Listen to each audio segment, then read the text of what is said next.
నాకు అమ్మని డిస్టర్బ్ చేయడం ఇష్టం లేదు, అందుకే ఇక్కడ పడుకోవాల్సి వస్తుంది. ఈ గది ముందు నుంచి మీదే కదా. నేనే ఏదో పొరపాటు పడ్డాను, ఈ గది మనది అవ్వొచ్చేమోనని.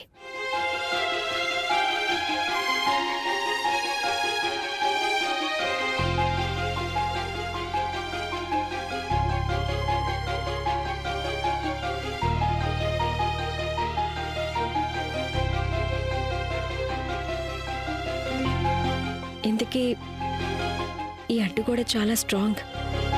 మీ మిస్అండర్స్టాండింగ్స్ ఎంత స్ట్రాంగో అంత. వాటి కారణంగానే మనం దగ్గరుండి కూడా చాలా దూరంగా ఉన్నాం.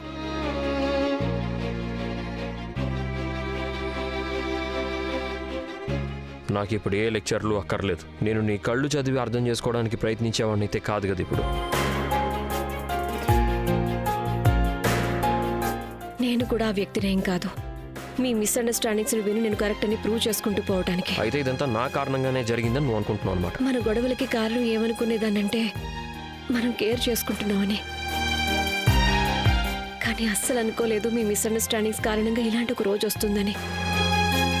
మనం గొడవ పడ్డం మానేస్తాము, అంతా ముగిసిపోతుందని. అలాగే ఆ రోజు రేపే అవుతుందని.